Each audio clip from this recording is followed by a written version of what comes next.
ایک مسلمان سے مومن بننے تک کی جرنی ایک بہت ہی ٹرانسفارمیٹیو جرنی ہے۔ آپ کو ایسا لگتا ہے کہ یہ کوئی ایسی چیز ہے کہ بس ویسے ہی ہو جاتی ہے، آپ نے نماز ادا کی اور ہو گئی، پر حقیقت یہ ہے کہ ایک بالکل مختلف چیز ہے۔ جب آپ اسٹارٹنگ میں بچپنے میں ہوتے ہو تب آپ کو کسی نہ کسی خاص فقہی مسئلے یا کسی نہ کسی خاص فقہی مذہب کے اندر الجھا دیا جاتا ہے۔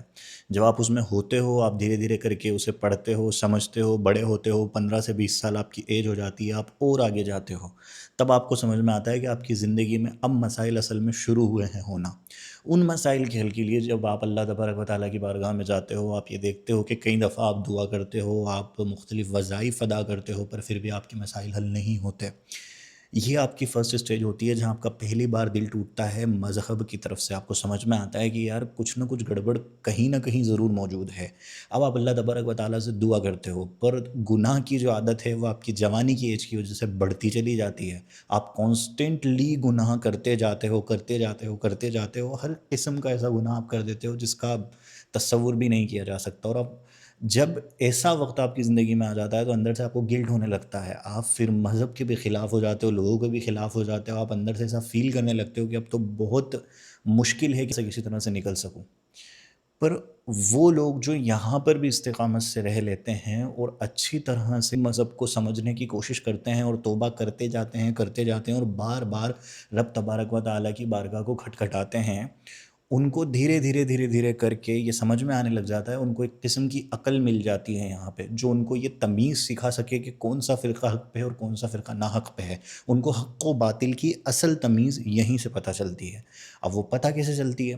وہ کیا کرتے ہیں کہ زندگی کو اس حد تک وہ دیکھ چکے ہوتے ہیں اس وقت تک، یعنی 25 30 کی عمر تک، کہ یار میں نے بہت خطائیں کر لی ہے، اور مختلف مذاہب کے لوگوں کو بھی دیکھا، اخلاقیات کو بھی دیکھا، ان کو یہ سمجھ میں آ جاتا ہے کہ اگر عقل آ گئی ہے، انہوں نے توبہ کری فرسٹ اسٹیج پہ، خوب گڑ گڑائے، خوب روئے، کئی سال پھر بھی استقامت پہ رہے، بھلے ہی گناہ کرتے رہے پر خدا سے نا امید نہیں ہوئے، تو یہ پہلی اسٹیج انہوں نے عبور کر لی۔ اب وہ دوسری اسٹیج میں آ چکے ہوتے ہیں جہاں انہیں یہ سمجھ میں آ جاتا ہے کہ اصل چیز انسان کا تقویٰ ہے، نہ کہ کوئی فرقہ ہے، کوئی مذہب ہے، کوئی کتاب ہے، نہ کوئی مدرسہ ہے، نہ کوئی فقر ہے، یہ نہیں ہے۔ اصل چیز یہ ہے کہ کوئی شخص تمہیں تقویٰ سکھا دے اور خود صاحب تقویٰ ہو، جس نے اپنے آپ کے اوپر کنٹرول حاصل کر لیا ہو، کیونکہ وہی تو آپ کی سب سے بڑی پرابلم اس وقت تک ہوتی ہے۔ اور اس وقت ساتھ ہی ساتھ آپ دوچار ہوتے ہو اپنی زندگی کے مسائل سے، روزگار، شادی اور مختلف قسم کے دنیاوی سوسائٹل پریشرز آپ جھیلتے ہو۔ جب آپ یہاں بھی دیکھ لیتے ہو کہ یار اب اس سے بچنے کا ایک ہی طریقہ ہے، کیونکہ عقل آپ کو مل چکی ہوتی ہے توبہ کی وجہ سے، اللہ تبارک و تعالیٰ جو پہلی چیز آپ کو دے گا وہ ہے نور بصیرت، جس سے آپ چیزوں کو کلیئر دیکھنے لگو گے۔ اب اس اسٹیج پہ ہوتا یہ ہے کہ آپ بہت حد تک اندر سے ٹوٹے ہوئے ہوتے ہو اور بہت کنفیوزڈ ہوتے ہو۔ آپ ہر فرقے کے اوپر غصہ ہونے لگتے ہو، ہر مولوی کے اوپر غصہ ہونے لگتے ہو، ہر پیر کے اوپر غصہ ہونے لگتے ہو کہ یار میری پرابلم تو کسی سے سارٹ آؤٹ نہیں ہوتی۔ آپ جاتے بھی ہو مختلف مفتیوں کے پاس، پیروں کے پاس، علماؤں کے پاس، مختلف طبقوں کے پاس، یہاں تک کہ دوسرے دھرم کے بھی مختلف گروؤں کے پاس، پھر آخر میں آپ کی عمر اس سے بھی اور آگے بڑھ جاتی ہے اسی پریشانی کے ساتھ، اور آپ اللہ سے آخر میں اینڈ میں سرنڈر کر کے یہ دعا کرتے ہو کہ مجھے کسی بھی طرح سے یہ اللہ یہاں سے باہر نکال لے۔ یہ وہ فیز ہے جہاں آپ ٹوٹ چکے ہو اور اب آپ ایک بچے کی طرح خدا سے روتے ہوئے یہ دعا کر رہے ہو کہ مجھے نکالنے میں نہیں نکل سکتا۔ یہاں سے ایک فیز شروع ہوتا ہے جو آپ کو ایک ہلکے سے ڈپریشن میں لے کے جاتا ہے، ڈر میں لے کے جاتا ہے، انگزائٹی میں لے کے جاتا ہے، آپ کے سارے بلیف ٹوٹنے لگتے ہیں۔ اگر یہاں بھی آپ رہے تو آپ کے بلیف ٹوٹنے لگیں گے، جب آپ ارتقاء میں جاؤ گے، یعنی آپ کا ڈیولپمنٹ اگر اور آگے جائے گا تو آپ کے بلیف ٹوٹیں گے، آپ کو یہ دکھنے لگے گا آپ کے کہ یار کیا پتہ مطلب خدا بھی ہے کہ نہیں ہے، اس طرح کے عجیب و غریب بلیف آپ کو آنے لگیں گے۔ پر آخر کار اگر آپ اس کو بھی عبور کر گئے، یہ کچھ ٹائم تک چلتا ہے، اگر آپ نے اس کو بھی عبور کرا، عبور کرنے کا مطلب میرا ہے کہ آپ لگاتار خدا سے مانگتے رہے، اس میں دھیان لگاتے رہے، مانگتے رہے، تو کچھ سالوں میں ایک وقت ایسا آئے گا جب آٹومیٹیکلی پرانی چیزیں ختم ہو جائے گی اور ایک اور نئے قسم کا شعور آپ کو دے دیا جائے گا۔ اب آپ اسٹیج 2 کے بھی باہر آ گئے، اب آپ کے پرانے جو خدشات، جو غم، جو چیزیں تھیں وہ ختم ہو گئے۔ اب ہوگا کیا کہ آپ کو کوئی دوست، کوئی رشتہ دار، کوئی پہچان کا شخص، کوئی ایسا ملے گا جو آپ کو بتائے گا کہ آگے بڑھنا کیسے ہے، خدا کے جانب جانے کا راستہ کیسے ہے۔ کیا آپ کو کوئی کچھ اس طرح کی کتابیں یا لوگ ملیں گے جو آپ کی تھاٹ کو پوری طرح بدل دیں گے۔ اور وہ بدلاؤ آپ میں اتنی گہرائی سے بیٹھنے لگے گا دھیرے دھیرے کر کے کہ آپ کا شعور بالکل بدلتا چلا جائے گا۔ ایک سائیکیاٹرسٹ ہے کارل گسٹو ینگ، انہوں نے اپنی زندگی بھر کی محنت سے بتایا تھا کہ انسان 40 سال کی عمر تک تو صرف اور صرف ریسرچ کر رہا ہوتا ہے کہ حقیقت کیا ہے۔ اصل زندگی اس کے بعد شروع ہوتی ہے، کیونکہ اب اس کو پتہ چل گیا ہوتا ہے کہ زندگی جی کیسی جائے۔